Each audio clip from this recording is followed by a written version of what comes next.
This is what I did with my love life. I use that to salt my driveway when it snows. With Martha S. Horsepower.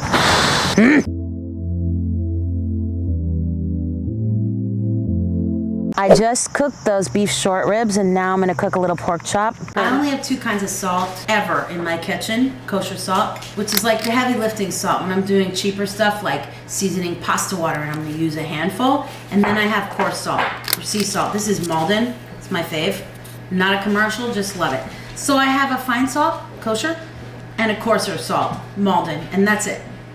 The pink Himalayan salt, the black lava salt, that stuff is so pretty and it's beautiful, but I use that to salt my driveway when it snows. When I have a bigger cut of meat, I use the coarse salt. I've got a long cook time on this, so I want that coarse salt to work. Pepper, nice and easy right over it, right? Make sure you're covering the whole surface area. Think about where your stuff's landing. You don't want it all in one spot. Coarse salt. Notice how I'm kind of breaking it up a little bit with my fingers. Check that out. So good, right? Don't you want to eat that? I mean, not like that, but right? Other side. This is a thick pork chop. So we need serious seasoning for this. Just sprinkling it, make sure it's landing. Because the meat's wet, the salt hits and starts to melt right in there. More pepper. And the pepper, like where the fat is also really good. You get that bite, right? Of like that caramelized, like candied fat, and then that pepper and salt. Let's go. So the fine art, right? I put the charcoal in here with a little paper and lighter fluid, got it going, kind of got the fire going, and then just let the air circulate while the charcoal got hot. It doesn't take long at all. And then once you've got it hot, you cover it. You keep them kind of, you want to see some red hot coals in there. You can also do this. This is really hard, highly technical. You know what I'm saying? This is what I did with my love life. It's called fanning the flames. Really a good idea. Not at all. So you want to get a little oxygen in there. You want to look in here for a second. See the glowing embers and coals underneath? That's what you want. You want that glow. Can you guys see it? You want that orange glow underneath there, right? Not too hot, but hot. Pork chops, salt, pepper, horsepower, charcoal, tree, backyard.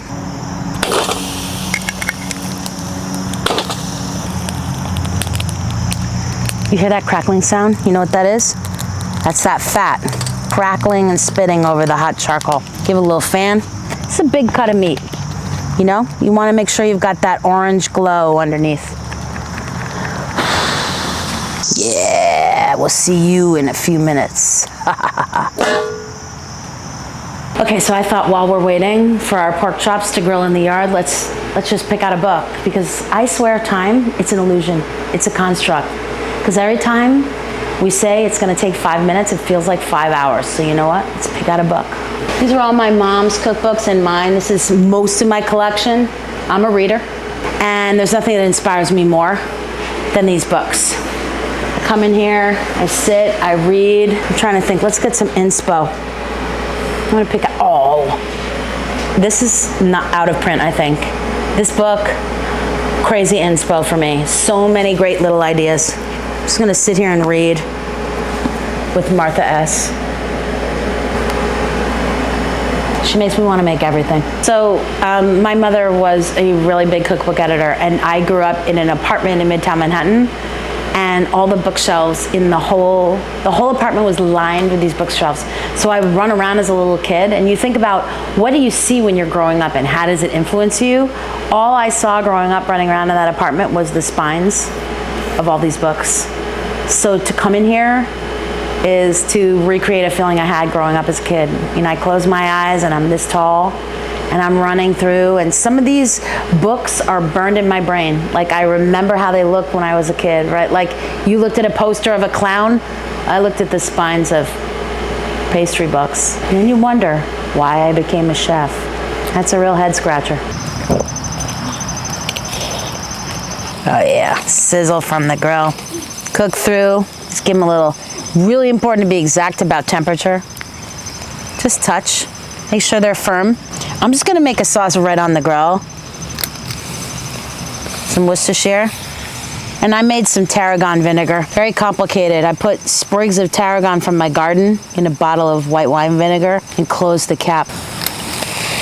I love pork chops. I love the vinegar and the acidity. Very important to be exact. All right, now let's see how this tastes. We put a lot of salt on there in the beginning, salt, pepper. It's backyard barbecue sauce. I don't know what defines more hot off the grill, but I'm cooking these for myself, which you should do too. Just cook something for yourself. This is gonna be really, really hot, as you can tell. Now I can smell the charcoal, I can smell the vinegar with the tarragon, and I can smell the Worcestershire, but I'm gonna put a little more on. I did this as a kid with meat. Put like Worcestershire or soy sauce right on meat. I just think it's so good. A very famous chef told me once that he thought the most delicious sauce in the world was soy sauce or Worcestershire sauce with just a little bit of butter. And I don't disagree. I'm gonna go right in here.